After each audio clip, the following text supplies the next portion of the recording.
Joined now by a guy that knows that clay shooting performance well. It's Bob Myers. And Bob, the Dallas situation, the lens that we're looking at it through is clearly what Nico Harrison did in trading Luka. I think everybody understands that. You've been in that chair. You know what it's like to have to make big-time decisions. Nothing quite like that. But I'm asking you just, what's a reasonable way to view where Dallas currently is and what has to happen? Like, they won tonight, like, they ought to get in. Like, how do we view it? How much runway do we give the man before we start saying this was just a catastrophic disaster?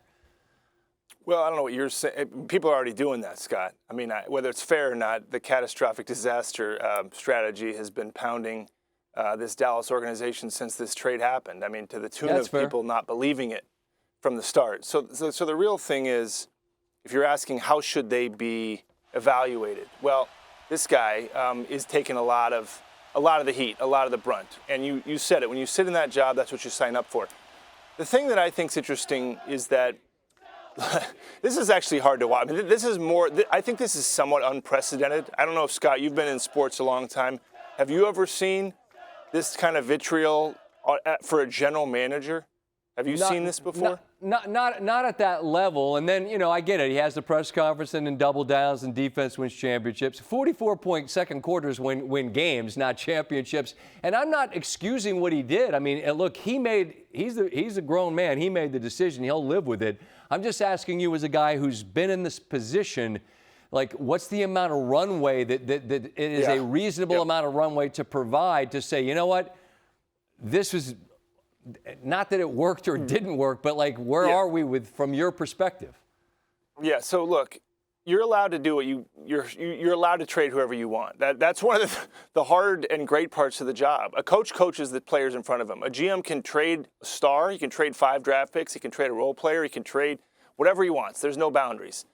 Things like this are very rare. So when I look at this trade, Scott, and I evaluate it, you say, okay, how do we evaluate this specific trade? Well, when you trade a player of this magnitude, what I would say is, if we were playing poker, Scott, and I wanted to go all in, I would leave myself as many outs as I could.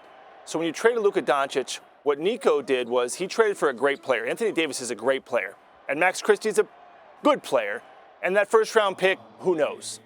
I think where you get stuck and where people have been critical is not the fact that you traded Luka Doncic. And by the way, people are critical of that by itself. But when you look at the return, that's where people really get upset, and a lot of the Mavs fans have a hard time, because if I'm going to trade a player that good and in his prime, which again is very, very rare, I'm going to say I'm going to give myself an avenue to win now, which I think they do have an avenue to win now. Scott, with Kyrie Irving and Anthony Davis, there's an avenue. What they didn't do was give themselves an avenue via multiple first-round picks, things like that, for the future. In the event that Kyrie and Anthony Davis and this team doesn't work, then you can really evaluate this, because you can say, we traded Luka Doncic, we had a 2-year window to prove that it was right, and it didn't work. Whereas I think a lot of the league thought, and again, I don't know for sure if I'm right, but you would hope that when you trade a player of that magnitude, you say, I've got a chance for it to work now, but I've got 3 or 4 first-round picks or young players that if it doesn't, I'm covered for the future. And I think that's where that organization put themselves in a little bit of a corner by saying, you're asking, what is success here? What does success look like? Essentially, This is a team coming off the finals, Scott. This is a team coming off the finals. I want to be clear here. I think I did a real poor job of framing this. I'm not saying it makes any sense to me, because it doesn't, Bob. I'm just saying, in the short term, to just ask sort of, what is there a way to say, hold on now, actually, here's where maybe this makes sense for now. But you're right, they're screwed down the road. I'll never understand how it happened. Like, I'm just asking from a GM's perspective how you frame it. That's all. You can, and Scott, again, if you ran a team, you can make a decision, which they made. We can't win big with this player. You're allowed to do that. That's what they pay you to do.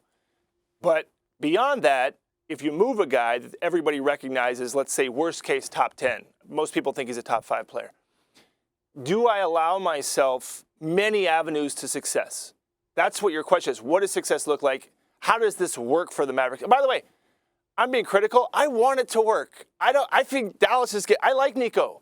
I like a lot of people there. I like Anthony Davis. I like a lot of these people. But there's no way to escape this barring immediate success. And when I mean immediate, I don't think it's necessarily going to happen. I love Klay Thompson. I know he had a great game this year. But what does immediate success look like? They have to win big in the next couple years.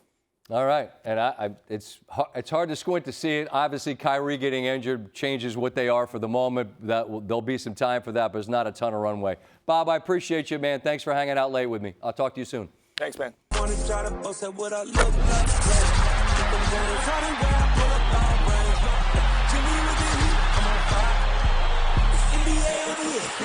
NBA